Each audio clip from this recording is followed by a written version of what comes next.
I'm Nisayah. I'd like to welcome you to our show. The show is called Nisayah, which is my first name. This is a very unique show because what we do on this show, we bring on interviews with different artists, entrepreneurs, business people, all types of people. This show is unique one reason, because I am the best interviewer in the world. Remember that. Okay, we're going to have a very unique show today. We have some really wonderful interviews coming on the show today, and we're going to start with our first guest. Her name is Janine Miller. How are you, Janine? I'm good. Good. Janine is a technical artist, and she is very, very good. And Janine, what is a technical artist? What actually does a technical artist do? Tell the audience that. Well, it's a little odd. What I do is I take technology. I work in light and electricity. Light and electricity. Wow, that's interesting right there. What is that all about? Well, I take neon and I take fiber optics, I take propane fire, and I implement it into traditional arts and sculpture. Now that is really different. What caused you to go into something of this nature? I mean, what made you, did you get hit by lightning and you start creating, or tell me what happened? Well, about 10 years ago, I was living in Boise, Idaho, and I ran across a person who had just experienced the Burning Man Festival. And they came back from it and they were really inspired by the artwork they had never seen before. And joking. What is the Burning Man? Tell us about that. The Burning Man Festival is a large-scale festival that's out in Nevada desert. Okay. About 40,000 people come to the desert. Wow. And it's basically based on human renewal of the spirit. And it's a place where people can go out and be creative and be silly. It's kind of like a festival for adults that is like Salvador Dali meets Disney. You're kidding. Okay, I'll have to go check it out one time. Now, getting back to your electrical technical engineering, that's what it sounds like. Right. Tell me how you got started in this and what inspired you and encouraged you to do something of this nature. Well, after my friend Laura had come back from Burning Man and we spoke, she was telling me about the festival. So I went online and she was kidding me and she said, "Oh, you can't create anything like this because Idaho is not multicultural enough." Wow. Is that what and that was my challenge. She lived in San Francisco and I lived in Boise, and I said, "Oh, we will see." Next thing I know, next year, I had built a 6 foot by 5.5 foot neon butterfly that was sculptural. Wow. And I installed it for a Women in the Arts Festival in Boise, Idaho that supported a women and children's shelter. And that started my love for doing charity events. Mm-hmm. Now, how tall was this butterfly? It was 6 foot by 5.5 feet sculptural, and it hung from the ceiling of a bar in downtown Boise. Wow, so you did this all by yourself? Yes, I did. So you took on the challenge and you turned out to be really different and unique.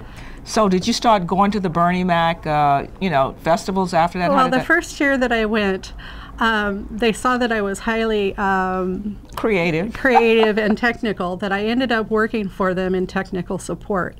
So my job was to go out in a little golf cart and basically help all the people fix their installations, which might have broken or had been torn down by sandstorms. Wow. So I went around and I helped other people basically install in the middle of the desert where you didn't have any option of missing any type of components. I knew how things were built and I knew who was building what. There was about 300 installations that I could go around and borrow things that other people need and fix their installations. Now that is really interesting. What about your family? Did they do this type of work? Did you come from an artistic background? I'm just trying to figure out, how did you get this into your head to do these type of things? I guess it's because I just was really inspired by the artwork. A lot of the times artists will say that there's nothing new that can ever be built. Right. But this is incorrect with the emergence of new technology, that Burning Man has created a genre of art that has never ever been seen before. And one of the reasons is because of the new materials like L-wire and lasers. We've been able to create a different type of artwork that's interactive, fun for the patron who becomes part of the art because they're involving themselves in it, and basically just creating a different type of way that people see art once they become involved with it. Well, do you use a laser? That's what I'd like to know. We use lasers for large art that will go through the air, so you see it up in the air. But there's triggers on the ground for people to actually go and change the way the lasers look. So when they're playing around with the different buttons and things, it will change the way it looks for everybody else in the sky. Interesting. Did you come from another planet? Sometimes I've wondered. I mean, it sounds I came from Idaho. Well, no, but it sounds like you might not be from here. No, but I've heard about technology like this and science, and it's really scientific. So you have to have some type of science to yourself to even be able to pick up these technical instruments and create this. Right. My background is in hardware engineering. Now that's what I was getting ready to say. Right. Okay. But I've always had a love for art, and one of the projects that I came here for was Makers Fair, to be able to work with a group of technical artists. And we have a group called Applied. My first show was with Applied Kinetic Arts with Makers Fair, Make Magazine. And then I had an open studio that was very successful. So that's how I kind of brought it in here, was to start to study with other artists who were working for the Crucible and doing fire ballets, and that's basically why I came to Oakland. That's so interesting. Well, Oakland, I know, love these type of venues to be set up for art, because this is a very artistic town. Oakland is. We have a lot of artists here. Also, you work with children at risk. Tell us a little about that. You use art to help them. Right.